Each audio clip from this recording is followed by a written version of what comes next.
We are in a room with someone looking very sick, surrounded by others, and their name is shown right there. Right beside him, a woman cries, remembering the days when he was strong and well.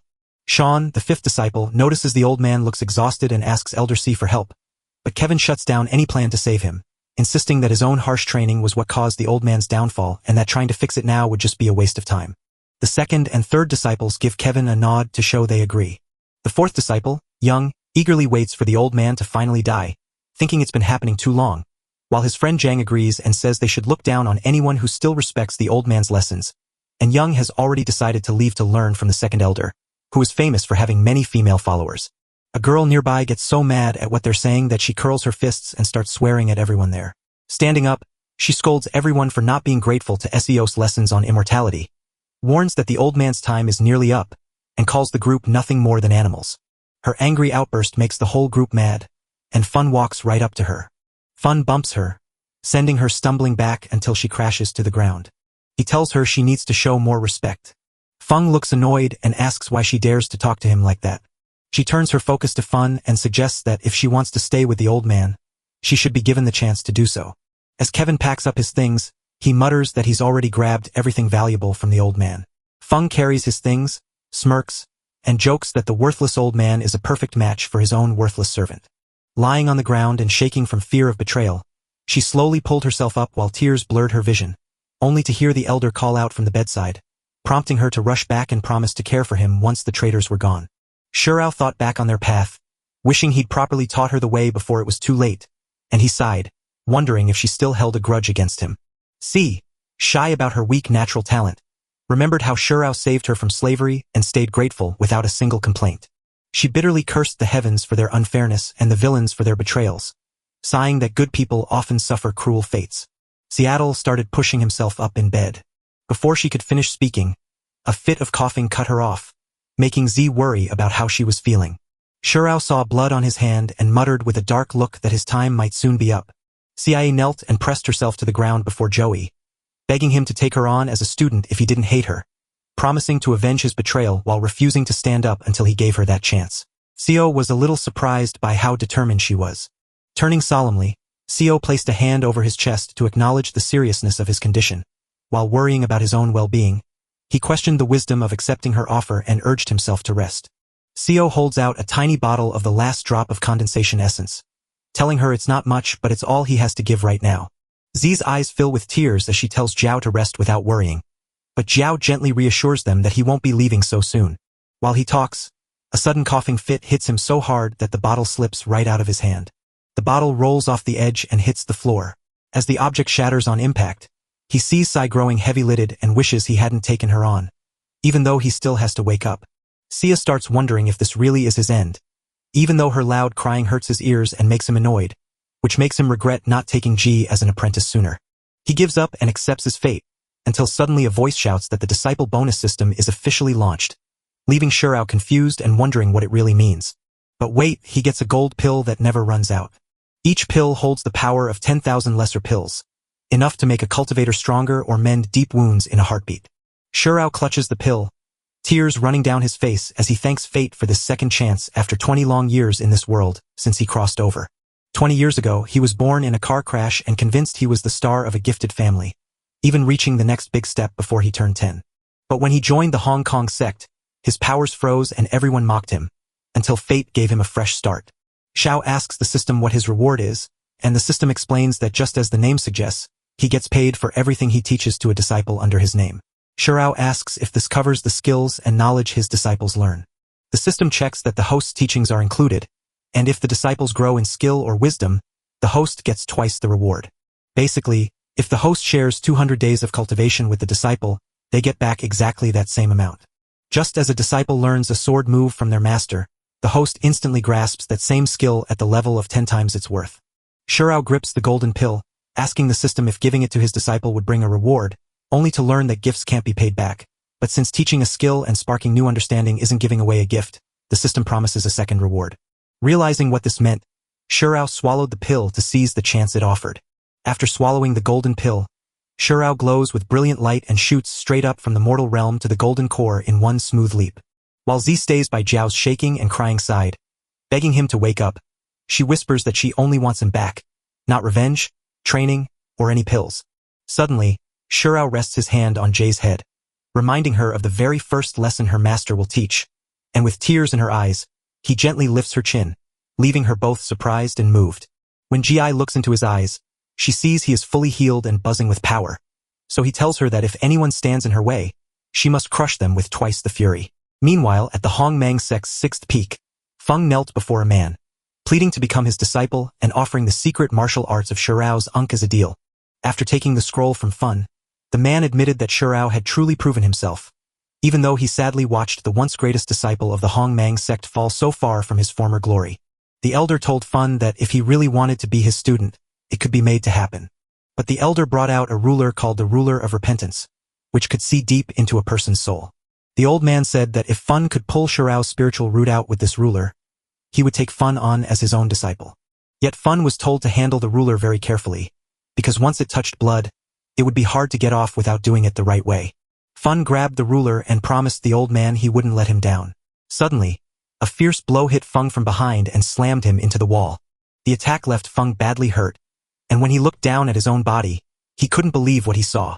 The ruler felt his strength fading as the blood from his attacker's wounds, marked by the battle's injuries, soaked into him.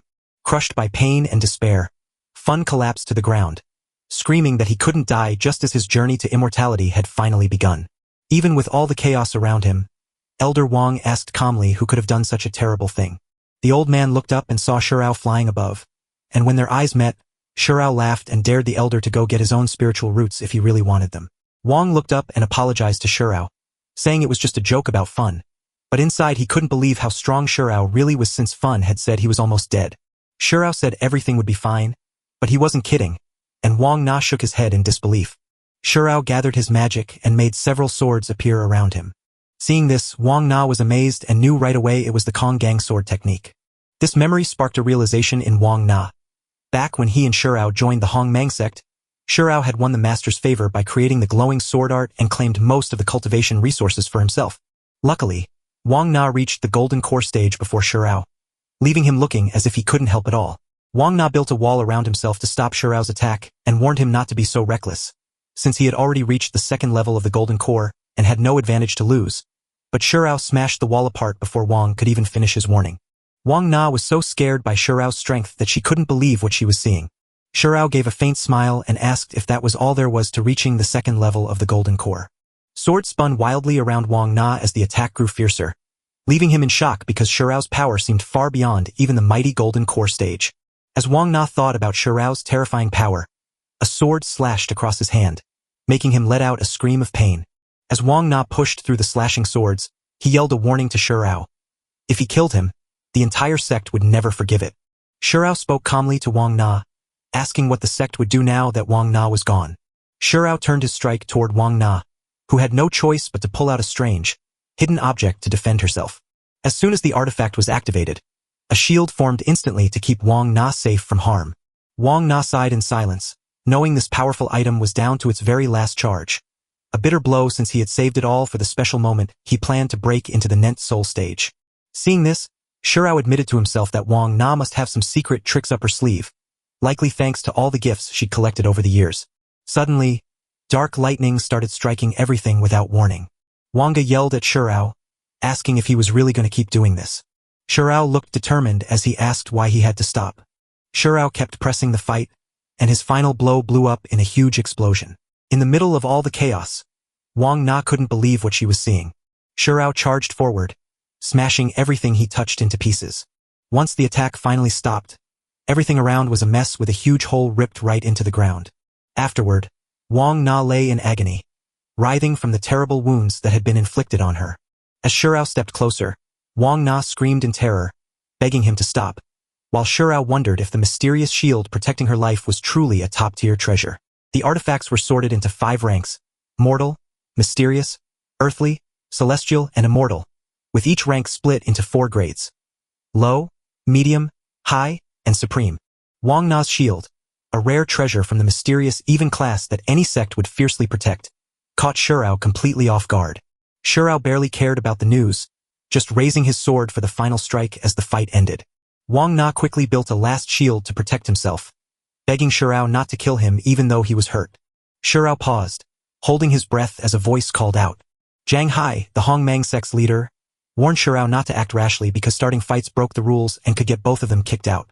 Shirao turned to the sect leader and pulled a bit of energy into his hand.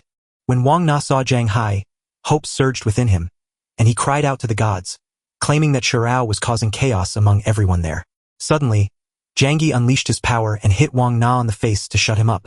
Zhang Ho announced that Wang Na must go to the disciplinary hall's inquiry pool for a full investigation to decide who truly deserves to be kicked out of the sect.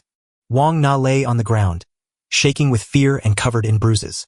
He weakly argued that it wasn't needed. Turning to Shirao, Zhang Hai congratulated him on reaching the Golden Core realm, and though Wang Na shouted it was a misunderstanding and asked for forgiveness for his mistake, Zhang Hai stood with crossed arms to promise he would spare Wang Na's life just for now, while Xiao dragged himself on the ground toward the south to warn that Fun deserved far worse punishment for betraying his master, so Zhao insisted that Fun be banned from the sect and have his power completely taken away.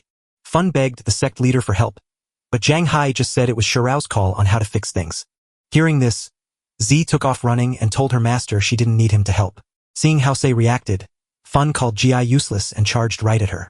Hyde stood frozen as the attack drew near. Then she started pouring magic into her hand. She danced away Fun's attack with total ease.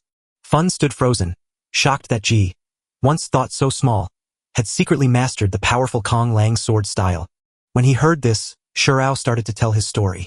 Just 3 days ago, while Ji was meditating, the system revealed that her name was Yen Nuo. She was a true disciple at level 260, and her special talent was the innate immortal sword, which would only wake up once she reached a new stage and earned the Lin family's ancestral sword embryo's approval. Shirao stared in awe at the innate immortal sword's incredible power, wondering just how important it truly was. With a suspicious glance, Shirao casually mentioned he was just looking at Ji's sword talent, then showed off his Kong Long technique by cleaving a tree to prove he could train Ji before he was left defenseless. Ji conjured a small sword with her magic and asked if it looked like the right technique. Shirao confirmed her progress, and the system announced she had unlocked the Kong Long sword art, which instantly opened a new window promising tenfold rewards, including the powerful sky-slicing technique, proving just how valuable Ji truly is. CI walked up to Fun, ready to stomp on him and started talking. Even though Master Shirao tried to teach him hard, Fun still couldn't learn the move, so Ji looked down angrily while Fun begged him to stop. She mocked Fun by asking who was useless now, then pressed her foot onto his chest, making him scream in pain. CI told her master that the traitor's spiritual path was gone and asked Sen to agree, so Xiao nodded and praised her for a job well done. Zhang said that Shirao had set the punishment, turning the focus to Wang Na for her turn to face the consequences, while Zhang, who had been told to take Wang, offered a way to settle things. Shirao turned to Leader Zhang and asked when he had said everything was over.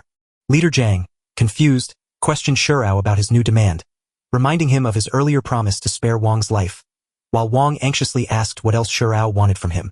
Shirao gave a weak smile, saying he would let Wang's life go. But his face grew hard as he said Wang would not be let go so easily. Shirao said that how sincere Elder Wang really is will decide what happens next. Wang's grin grew even wider as he pulled out a bag he claimed held all his treasures. He held out the bag to Shirao, hoping it would be enough. Jiao used his magic to snatch the bag quickly, then praised Elder Wang for his wise and enlightening words. Jiao thanked Wang and said goodbye, then told his disciples to leave. As they departed, Z showered praise upon Master Shirao, who announced they would rest for the day and resume Ji's guidance tomorrow, while Wang watched silently. Leader Zhang waved goodbye to Wang Anna, telling him to look after himself. Wang, his face swollen and his anger boiling, promised this wasn't the last he'd be seen. The next day, at the 7th peak, Shirao found himself lost once more in his quest for discovery. Shirao couldn't wait to dig into the bag Wang Na had given him. While Shirao sorted through the pile and found a bunch of useful treasures like potions to help him reach the Golden Core stage, he knew they weren't the best, but they'd have to work. Shirao lifted 2 scrolls, 1 mortal and 1 earth grade, and thought about how these medium-grade secrets would help Z build a strong foundation. Shirao picked out the finest prize, a 5-element seal sword, and decided to give all the treasure to Sai since the system's rewards were far better than any worldly goods. After checking nearly everything, Xiao found only 1 item left, a small bag piled high with powerful spiritual stones from Wang Na's recent mining, leaving him feeling sure of great wealth. Thinking about the money he now had, Xiao imagined how Wang Na might one day build a whole village. Just then Z showed up, telling Shirao about their training session in 2 hours and asking if she could come inside. Chang gave her the green light and waved Ji over to come along. As they gathered, Chang stepped into the deep world of cultivation and explained how it grows from refining the breath after birth all the way to the highest realm, with each step split into 10 smaller levels. After giving birth, the path to becoming stronger and healthier focused on warming the blood and hardening the muscles, bones, and skin. In the inner world, blood and spirit merge to build strength that protects you from the mortal realm all the way to the divine. Legend said that reaching the very top would make you immortal, but almost no one ever got there. So, the search for immortality stayed just out of reach, followed only by the most devoted seekers.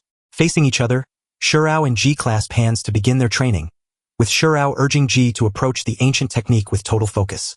After agreeing to Shurao's instruction, Zhou and Ji dive into their practice while Z stays focused, and Shurao guides her through the movements and teaches her how to circulate her qi, only for the familiar system window to pop up once more with its usual prompts. Sha notices that Ji has only 15 spiritual roots and asks the system how many an average person normally has. The system shows a score between 50 and 60, revealing that Ji picks up new moves quickly but struggles to grow stronger. Knowing he has to step in, Shurao decides to pour his qi into Ji so she can sharpen her essence and marrow. He placed his hand near Ji's head, and energy flowed out, wrapping around her body. Ji's eyes flutter open to find herself trapped in the 10th stage of the postnatal realm. Worried about Jao, Ji asks him to be careful since helping him could cost her cultivation, cause her to regress, or even hurt her. But when she places her hand on his head to show her trust, the system instantly transfers 100 days of power from her to him, giving him a huge boost of 500 days that makes Shurao realize he has a powerful new edge. Zhao gives Ji a bag full of riches as a token of his thanks, and though he once had few things to offer, he is now so happy to be able to give freely that Ji feels a deep warmth in her heart. The system shows that Zhao gave Ji a 3rd grade 1 pill and 10 2nd grade ones for a big reward, and in return he got a 4th grade 1 pill. C thanks her mentor Zhao once again for saving her life and guiding her toward a bright future, and she promises to stand by him whenever he needs her. The system grants Ji a generous gift of 17 martial arts from Shurao, which instantly returns 20-fold in value, leaving Xiao holding a celestial grade supreme 1000 sword art. Xiao tells Ji not to doubt her value, reminding her that all his power is hers too, and after she learns from him, he promises to give her plenty of resources to grow stronger, leaving Ji amazed by his generosity and excited for what lies ahead. The system says Zhao gave Ji the 5-element seal, a mid-rank earth-grade martial art worth 20 times its cost, along with a supreme-rank earth-grade gentle wandering sword. Confused by his master's amazing wealth, Ji warns him to be careful since such generosity might have a hidden price, but she still believes in him and jokes about his upcoming time alone while he tries to reach level 5 of the Golden Core. Thrilled by the chance to shield Zhao as he trains, Ji promises to drive away anyone foolish enough to get close. Jay gently reminds Jay to practice hard but stay relaxed, and after promising to stick to it, Jay immediately starts practicing. Jo opens the system window and checks all the rewards he has earned. Clutching the wand pill, Shurao remembers how rare it is, knowing only a soul of great power can grow it, and he knows the holy ingredients needed for the top-tier elixirs are so scarce that everyone dreams of owning them. Thinking about how rare these pills are in the Hong Liang sect, Shurao sees their great worth, but what he really wants is the 1000-mile sword art. This art stands as the highest peak of sword fighting, with no one ever matching its skill. Shurao sees that joining his new Heil Earth-grade sword with the 1000-mile sword art will make him unstoppable. Thrilled by what could happen, Shurao decides to see just how powerful this deadly mix really is. Shurao knocks a stone to pieces with just a tiny tap. Zhao is caught off guard by the 1000 sword art's focus on how the sword moves, while Shurao thinks about gathering more blades to take on bigger challenges later. But for now, Zhao decides to soak up whatever training power the system gives him. Shurao feels so sure of himself that he thinks he might just push past the 5th stage of the Golden Core. As Zhang and Lai Shan take a slow walk through the Wang sect market, 2 women step up to talk to them.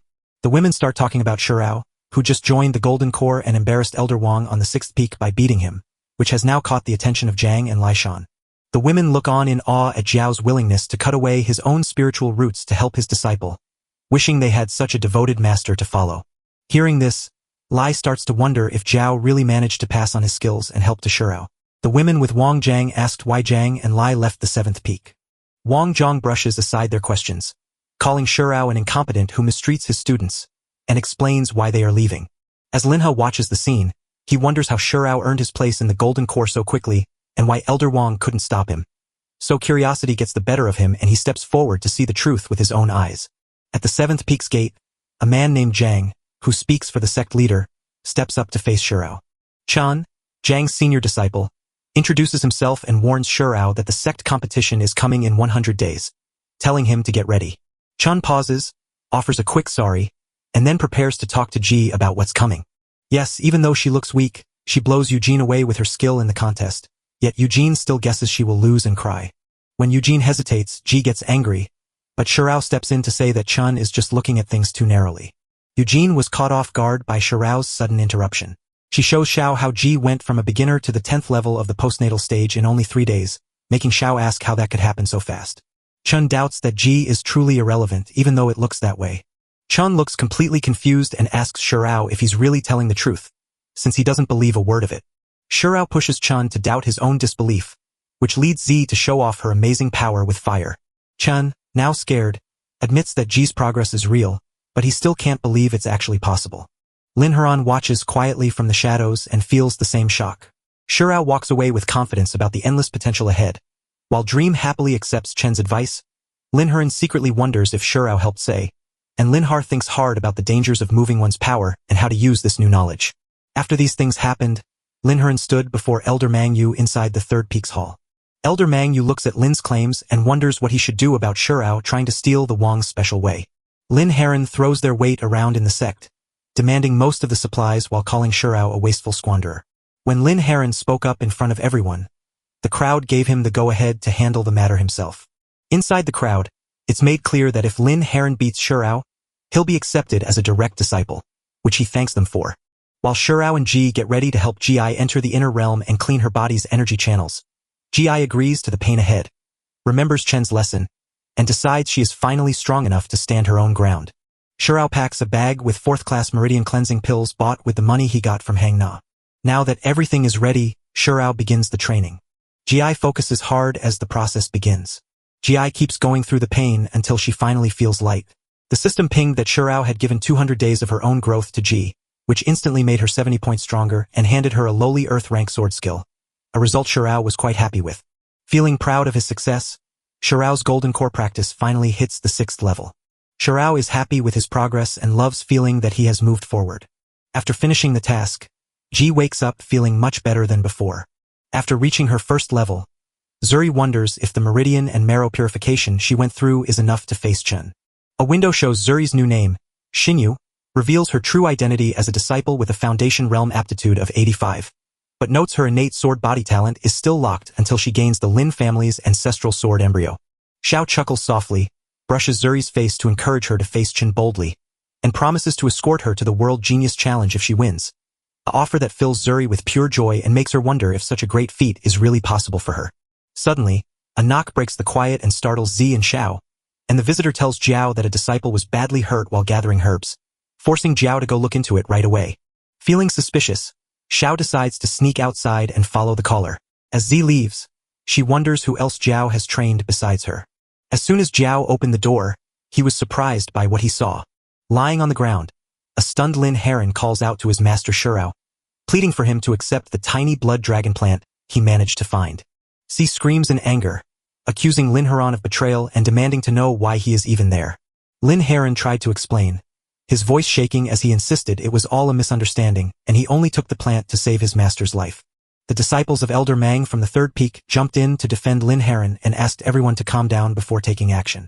One person spoke of how Lin Heran begged Elder Mangs for 3 days straight, a brave stand that made the whole sect feel his deep loyalty and move them to help him. Drew refuses to listen to any explanations, shouting that they are lying and that Lin Heran betrayed Shurao to manipulate him. But Shurao steps in, telling Ji to stay calm and hand everything over to him. Shurao speaks to Lin Heran, asking why he is here and if he has already promised to serve the leader of the 3rd peak. Shurao gives a cold smile and asks if Lin Heran really wants to come back to him. Kneeling before Shurao, Lin Heran confesses his mistake, begs for forgiveness, and offers the blood dragon herb, while disciples of Meng watch from a distance and assume the herb is not needed since Shurao seems fine. A disciple points out that Lin Heran's skills are fading fast and warns that without a cultivation pill, his future looks grim. Realizing Shurao was sick, the 2 disciples turned to him and asked if Lin Heran had hurt him. Lin Har gives a smile and shakes his head to say he didn't do it. Shurao, feeling a spark of new purpose, hatches a clever plan to get the herb by pretending he needs it for his health, and Zi quickly jumps in to back him up, pointing out that Shurao has been feeling pretty weak lately. Watching this back and forth, everyone is left speechless. Lin Heron gets annoyed and stops trusting Shirao, worrying he'll be called a failure unless he gets the pill. Lin Heron keeps up the pretend fight, telling Sei that he must take the plant because he feels unworthy to keep it himself. Shirao grabs the plant from Lin Heron's hand as soon as the chance arises, declares the issue settled, and suggests chicken stew for dinner, leaving Z completely confused. The system buzzed to tell everyone that Shirao had gifted Z a first-class blood dragon herb, and as a surprise reward, 5 times more second-class plants sprang up instantly. As Lin Heron coughs from his hard work helping his master, the disciples of Elder Mangu stand by to support him, praising his selfless sacrifice while bitterly wishing that Shirao would show him some kindness in return. They warn Shirao about the terrible danger they face, because if they don't act now, people will die and the sect's honor will be ruined, scaring away the very disciples who might one day join their 7th peak. Shirao steps in and tells everyone to hold their ground. Jiao steps forward to remind the group of his old duty as Lin Heron's master, worrying about what might happen if Lin takes the pill given his past mistakes, so he offers to clean Lin's energy channels to make the danger less severe. Watching Jiao closely, they see his talent and guess why he wants to teach his students, so they decide to keep a sharp eye on how he uses his skills to avoid bad side effects. Shirao sees what Lin Heron did for him and knows he has to step in. As the process begins, Shirao grabs Lin Har's hand and energy surges through them, filling Lin Heron with fear. As the process goes on, Lin Heron feels terrible pain and starts foaming at the mouth. One among them tells the disciples to watch closely, reminding them of the hard times Master Lin Heron went through. Seeing that Jiao's actions are only tearing things apart, Lin Heron dreads the mess they will leave behind. Lin Heron tries to scream for help, but Jiao's power has stolen his voice, leaving him helpless while Elder Mangu looks on with cold indifference, praising Lin Heron's struggle. After everything that happened, Lin Har is completely shattered and lying on the ground. She says he used a super strong move to fix Lin Heron's whole body, but since his power is still weak, everyone worries he might break from the strain, so Shirao asks someone to walk Lin Heron back and make sure he gets a good rest.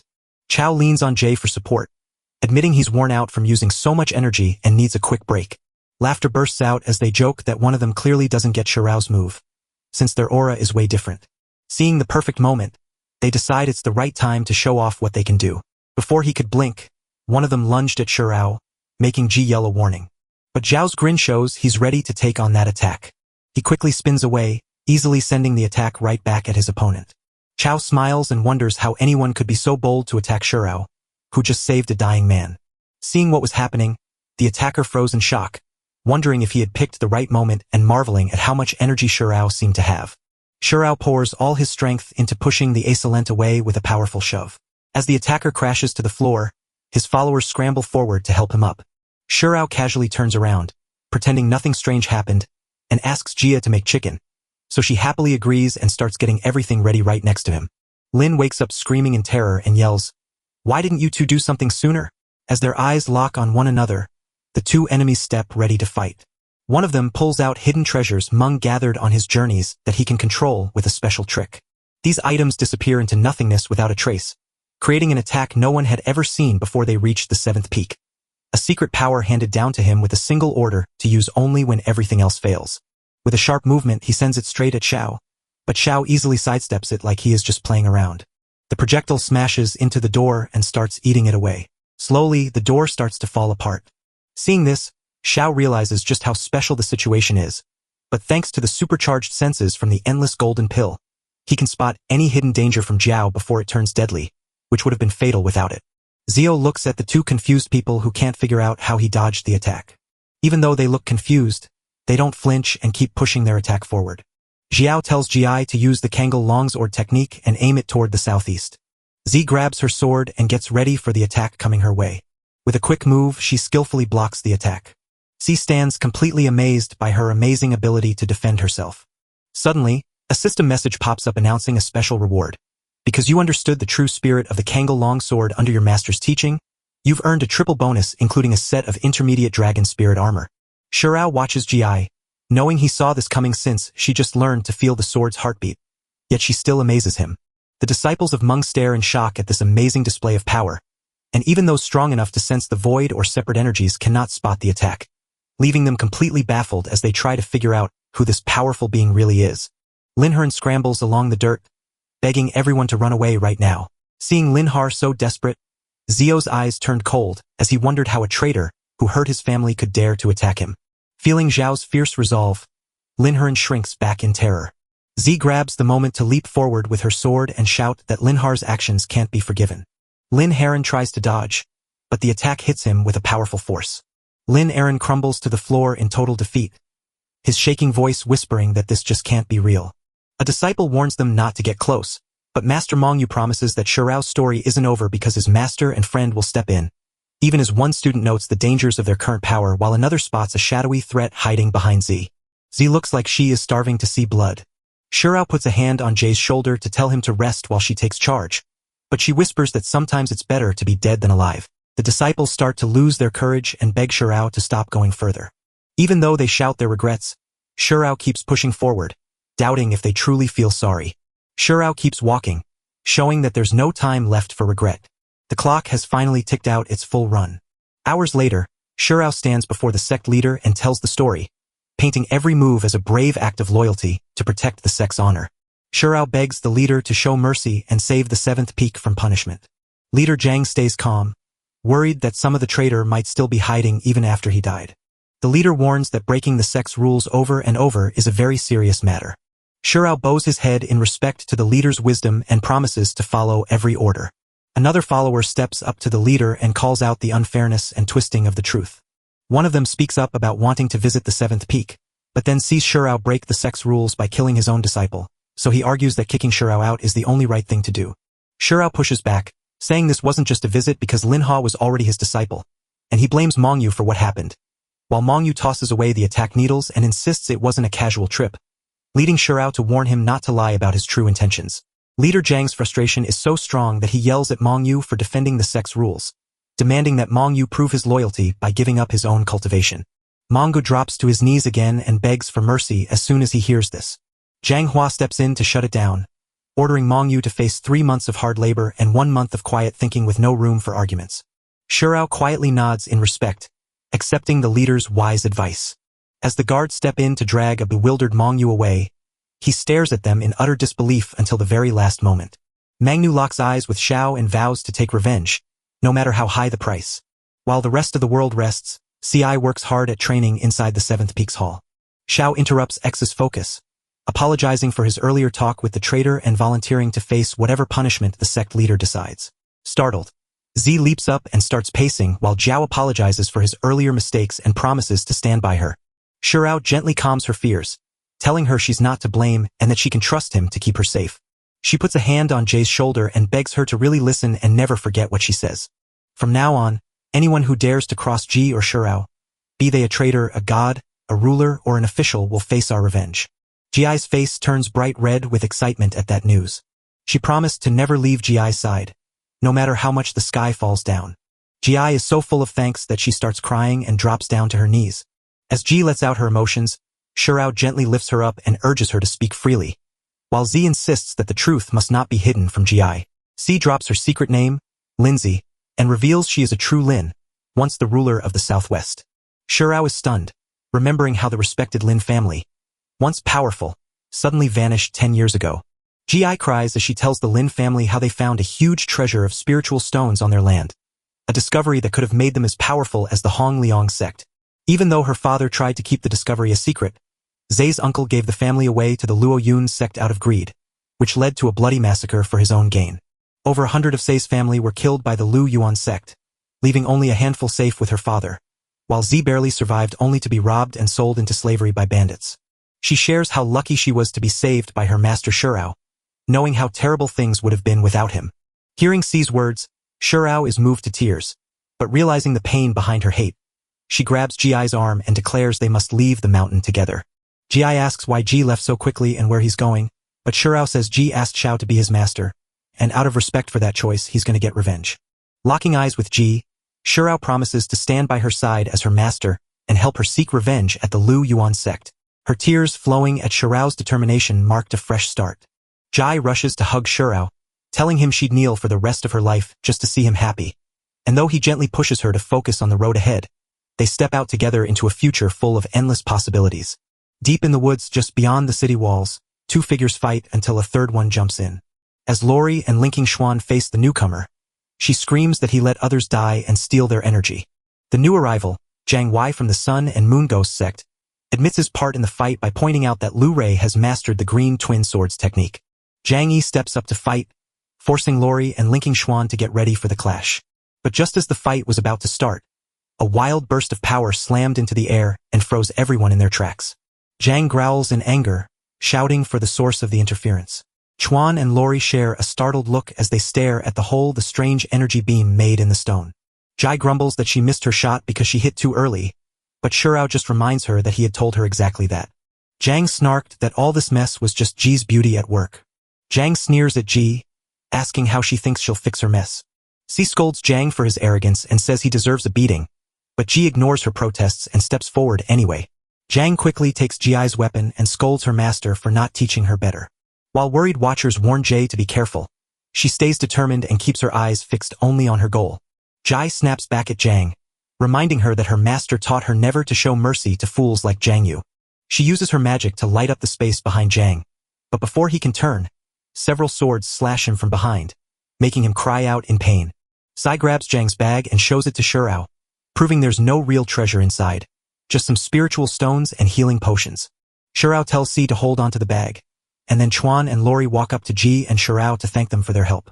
They reveal they are followers of Elder Juice from the Hongliang sect and ask who Ji and Shurao are, to which Shurao replies that he is the elder of the 7th peak while Ji is his student, and the two groups exchange friendly greetings. Shurao casually ignores the usual formalities and asks why they are fighting members of the Sun and Moon Ghost sect. Lori explains that the Ghost sect hates the Hongliang sect so much that they target monks, a feud sparked by fighting over rare, high-grade grass. This plant is a spiritual prize that different sexes are fighting to possess. Shurao nods, realizing just how serious the danger is to that precious plant. Lori points out how rare and vital this ancient, colorless grass is for making the foundation pills, noting that it was only found after a leak at an auction brought Zhang Yu's followers right to it. Grateful, Lori hands the plant to Shurao, explaining it saved the herb from thieves, while Shurao wonders if she's truly giving it away to help him make better pills, with their master's lessons on kindness and revenge hanging in the air, as she urges him to take it. Shurao happily takes the gift but asks to split the pills once Zhao prepares them, since they are both students of Elder Zhou, while Lori thanks him and tries to hand over the herb. But Shurao says it's too soon to take the gift, so he declares he will teach 3 lessons to everyone there. Shurao shows that to truly fix a problem, you must strike at its heart, proving it by magically cleaving a tree straight in half with his sword. Just as the tree crashes down, 2 people step out from under it. Lori jumped and asked when they had started hiding there. The woman stays low to the ground, watching Lore act like he's a master even though he's only just started on his Golden Core journey. It turns out the new guys are at the 3rd level of the Golden Core and the 4th level of the Qinyang, so Yangzi demands Shurao face the truth for killing their disciple and pay the price now. Shurao is known as the twin god of the moon and sun who can bring souls back to life and will stop at nothing to catch their targets. Even though a big danger is coming, Shurao doesn't back down because she knows exactly what she's facing. Chu decides to record what happens, hides his presence before leaving the 7th peak, then watches Shurao with no fear despite knowing his reputation, while Beyond swings his chains at Shurao, who easily dodges the first hit. Seattle watches the tree trunk where the chain hit, then Yangzi spins up a blood-charged whirlwind to trap Shurao, warning that these chains, soaked with the essence of thousands, can turn innocence into bone the moment they touch. Shurao keeps dancing away from the chains and ignores Yangzi's wild boasts, trusting that if he just dodges, he's fine. But right as Shurao feels sure of himself, he catches a hint of trouble and glances down. Suddenly, ghostly skeletons pop out of the dirt and grab his ankles. Jing Jiang thrusts her staff forward, showing that it can trap souls forever as sacrifices, so that no one ever gets free. Even though things look bad, Shurao laughs and says their teamwork is awesome. Jing Yung screams out loud, calling for Shurao to fall. As Shurao gets caught between many spirits and held tight by chains, his enemies start to panic and lose hope. Seeing Shurao in trouble makes the 2 attackers panic and rush around in a frantic mess. Shurao shuts his eyes, and in a blink, a swirl of magic swords bursts into existence all around him. Shurao swings his sword toward the Yangzi, feeling a mix of relief and awe that such a bold spirit dares to face both magical treasures, even though he is just at the spiritual energy stage. When Xiao strikes, Jin Yong is stunned and shouts for them to team up. As the chains hit, they slice through them like nothing, leaving Yangzi totally shocked and helpless to face such a sudden twist. Yanzi gets knocked backward by the heavy hit from the sword. Qingyang is so scared by what he sees that he thinks the situation is crazy and wonders how the Shurao sword could be so powerful, making him feel sick. Seeing the mess getting out of hand, Jin Yong tries to run away, and Ji shouts that she is backing down too. As Qingyang runs away in a panic, she can't help but think how strange these swords are, since even someone just learning the ways of power shouldn't be able to wield them with such force. Hearing Ji's warning, Shirao turns his gaze to Qingyang and challenges her idea that she can get away. Shirao channels his energy straight at Jinyong, sealing her fate.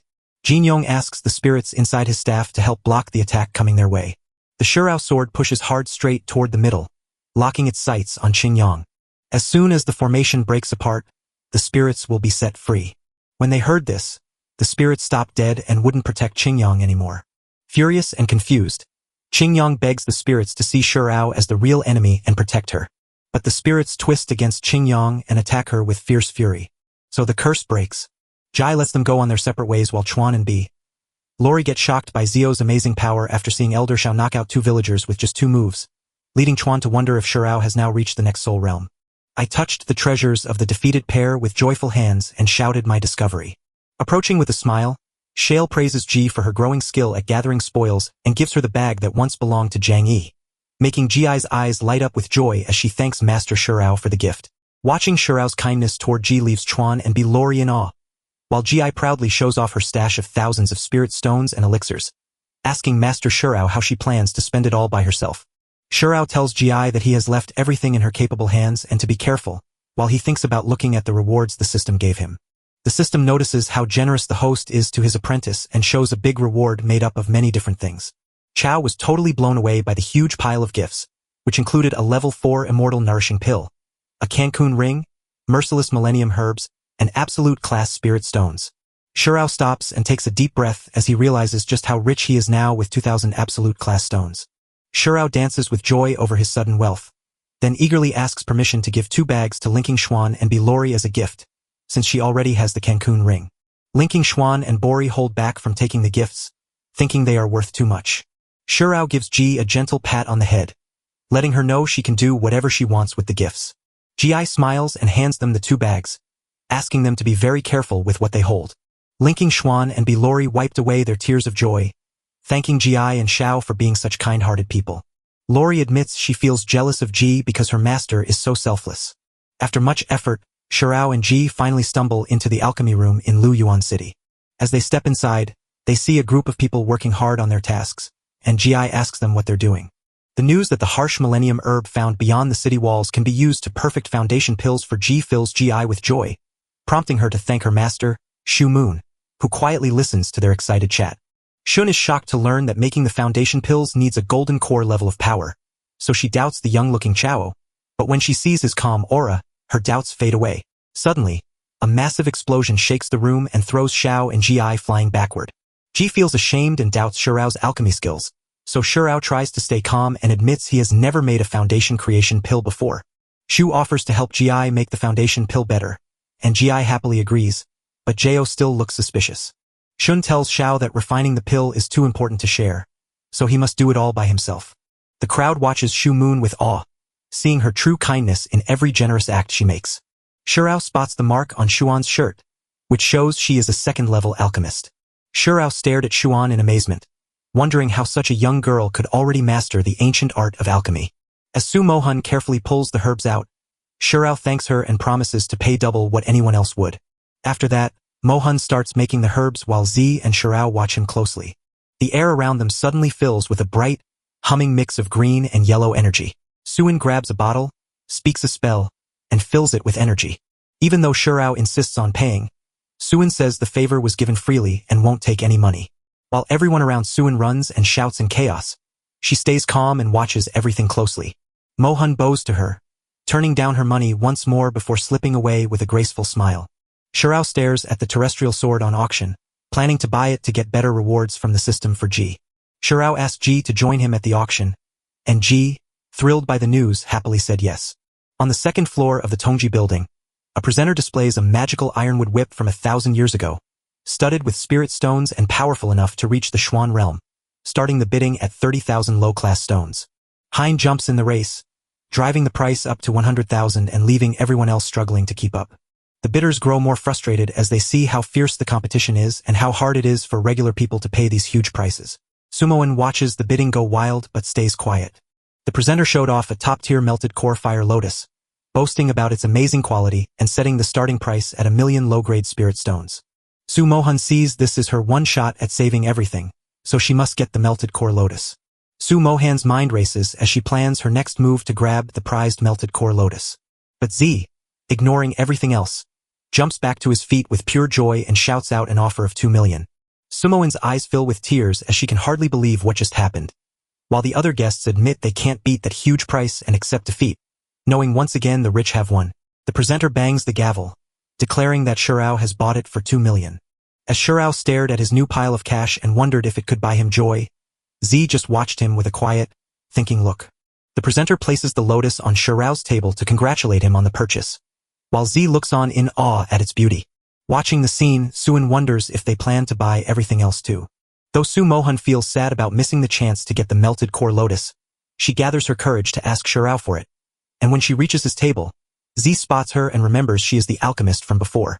Su Mohan drops to her knees before Shurao, showing that her father was a marshal and begging for the fire lotus help. She begs Shurao to sell her the fire lotus, vowing to pay him back by working her hardest. Her words touched Jai's heart, so he turned to his master to ask.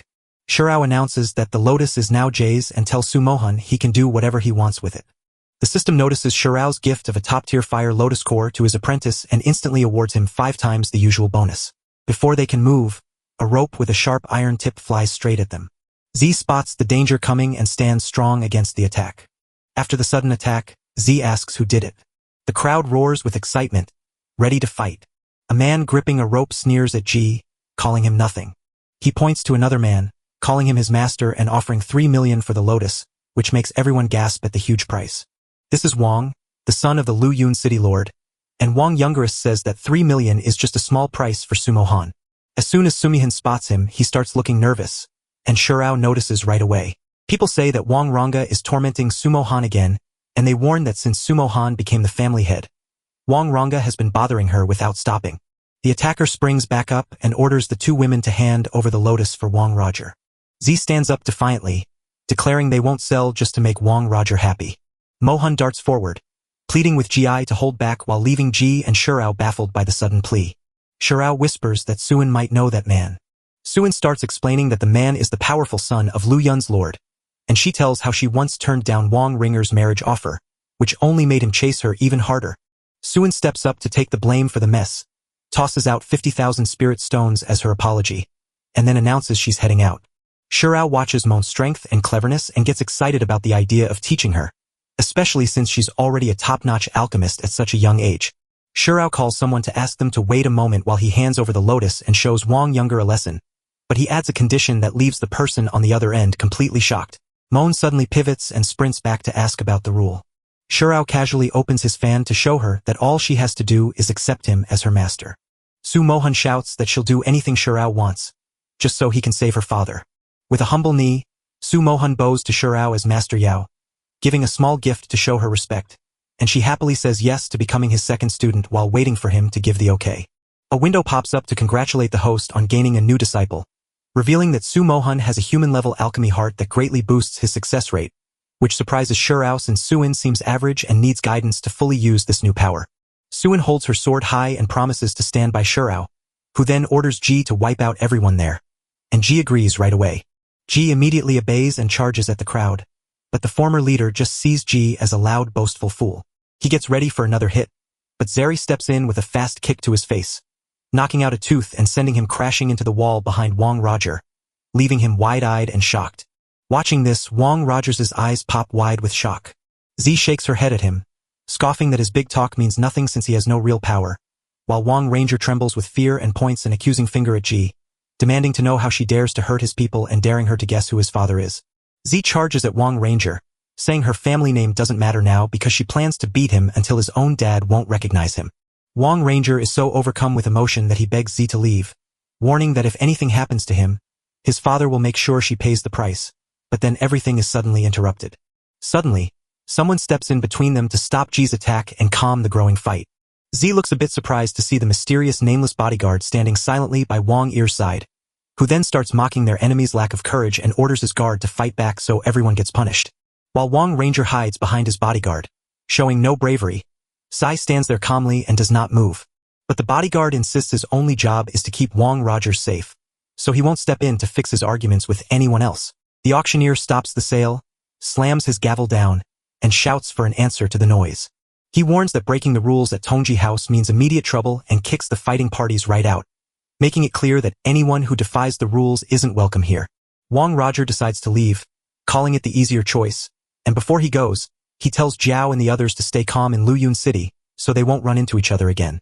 Ji clenched her fists in rage, ready to destroy everything, but Jiao pulled her back and told her to stand down. Even though Xiao tries to calm her, Ji still holds a grudge against Wong Rogers for his arrogance and won't forgive him. The person from before asked Wong Roger if they really meant to let them go without any trouble. However, Wong Roger warned that running away wouldn't be easy because they would be caught once they left, and since killing Xiao wouldn't break the Tongji building's rules, they planned to execute him and display his body at the city entrance. As for the women, their situation would change the moment they stepped out. One of Wong Rogers' henchmen searched all around for Shurao but found nothing. Shurao hid behind a wall and channeled all their magic. One of their swords was sent to attack the three of them. The bodyguard saw the sword coming and was ready just in time. He grabbed his sword and tried to stop the attack. But Chao's hit smashed the guard's sword apart and knocked Wong Roger right in the face. The hit sent him crashing to the floor. Suddenly, Shurao appears before the three of them, causing his subordinate to angrily face Xiao and shout about the murder that supposedly happened on Tianjin House's land. Xiao smiles with calm confidence and rejects the blame, explaining that he only took his revenge after they left Tianjin House, which kept him in line with their rules. That sharp comeback leaves the junior person so stunned they can't even speak. The bodyguard throws away the rest of his blade, showing he either gives up or stands his ground. Even though the bodyguard hates Wong Roger's attitude, he still knows he has to keep him safe. Loyalty to Wong Roger drives the bodyguard to protect him at all costs, meaning he will hunt down and punish anyone who hurts him. Because killing his charge would bring the ruthless Wong family's wrath down on him, he must take revenge, so now he gets ready for the fight ahead. Shurao's lips curl up into a quiet smile. With his floating sword circling him, Shurao watches the guard's weapon shatter, but stands ready to fight on. As the bodyguard proves his beastly heritage by refusing to break, his skin turns to scales that make swords useless against him. It's a tightrope walk where everyone has to live together without tipping the scales. Jiao doesn't flinch, but calmly asks the guard if he's right and wants to prove it himself. Jiao starts the test by thrusting his swords right at the bodyguard. With lightning-fast reflexes, the bodyguard grabs the sword's mid-swing and smashes them into pieces just using his bare hands. Calling it just an old tradition, the bodyguard snaps the swords right in half. Even after the setback, Chao stays calm and wonders if any of the 7 swords might help him. A sword suddenly pops out from behind the bodyguard and catches him completely off guard. He reaches out to grab the sword with just his hand.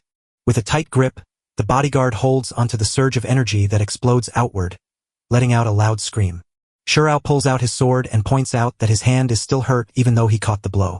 Shurao pushes forward to ask about his opponent's next defense plan, launches a fresh charge while respecting Chao's amazing skills, and sees the bodyguard's hand slowly regrow thanks to his beastly healing power.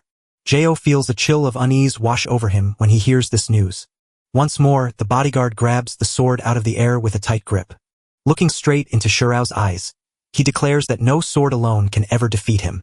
The bodyguard stares in shock at the wild power of the Shurao sword, realizing that just holding it drained his strength, so another swing would surely crush him. Watching Xiao, the bodyguard notes that Shurao looks like he's hit the wall of his strength. Xiao thinks about what the bodyguard said and realizes that normal magic swords won't hurt Shurao.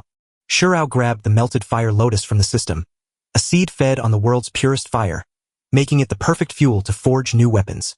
Jiao grabs the chance to improve his gear. A massive golden sword appears before Xiao, bringing him such joy that he declares it an unstoppable force of power. Shurao is so happy that she names the sword Blissful Fire.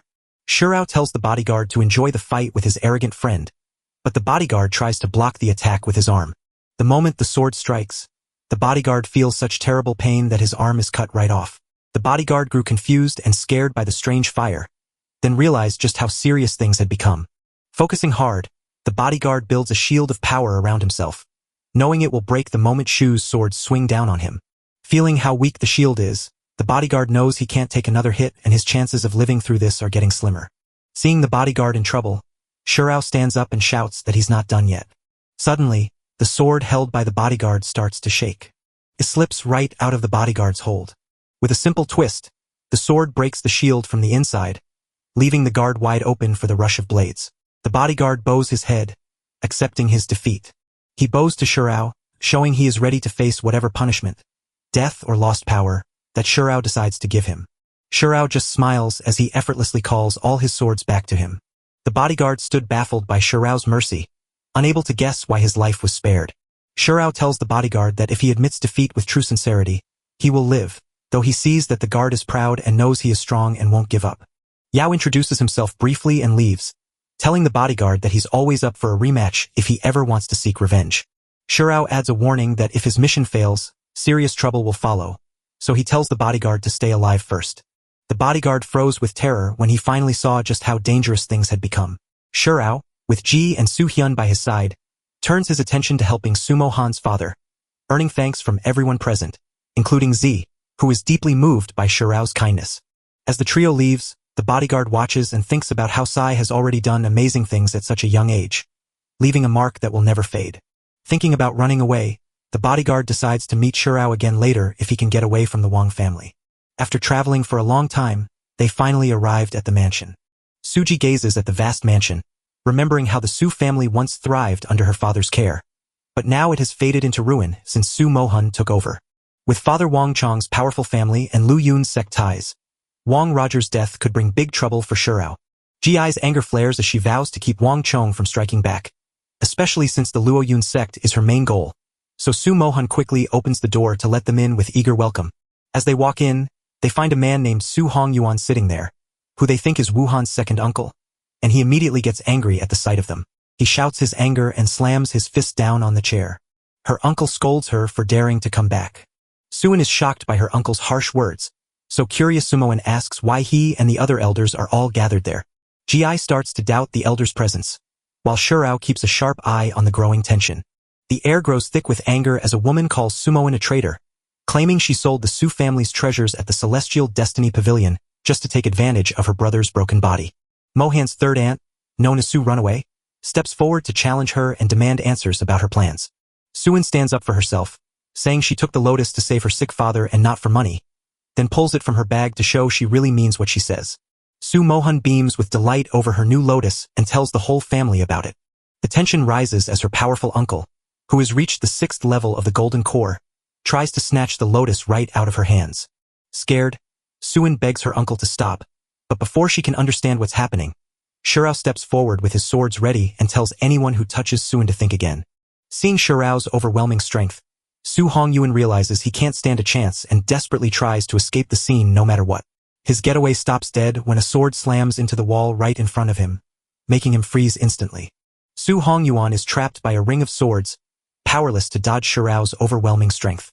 Worrying for Su Hongyu's safety, Runaway shouts a warning to her, urging her to move carefully among the sharp swords. Runaway turns her anger on Suin, asking why she's teaming up with strangers. Just as Mohan tries to speak, Z steps in and tells her to stay quiet. Defiantly, Runaway throws down the gauntlet to Shirao, daring him to make his move. Shirao flicks his sword in a quick move right at Runaway, catching her off guard and making her jump when she realizes he struck so suddenly. Shirao gives a harsh warning, saying anyone who tries to move forward will die. Even though they did wrong, the others there stress the strong family tie they share with Runaway and Su Hongyuan and tell outsiders to stay away. Moan tries to speak up, but Runaway cuts her off, shouting that she owes everything to the family that raised her for 20 years. Runaway breaks down in tears, screaming at them to stop blaming her. Mohan passionately fights back, shouting about how her relatives were selfish and betrayed her while she cared for her sick father. The room goes dead quiet as everyone leans in to listen. Moan's loud cry echoes through the quiet room, blaming everyone there for hating her dad and hugging Mohan, while Z curses her family as greedy, power-hungry monsters who have forgotten how to love. Z tells her student that she will finally learn how to stand up to those who hurt her, showing she is on Mohan's side. Shirao pointed all his swords at the shaking family, showing that one must stand up to those who hurt others and speak their truth with strength. Shirao stares at Mohan and asks if he plans to silence or kill his family, while Mohan stays quiet, thinking hard about her question. Moan's scared family asks what being pushed down and thrown away really means. With tears in her eyes, Moan begs her master to crush the Su family by ending their cultivation powers while letting them live. Taking Mohan's wish to heart, Shirao promises to make it happen and tells Mohan to take care of her father while she leaves the rest to her. Moan gets down on her knees to thank her master, while Z urges her to take care of her father right away.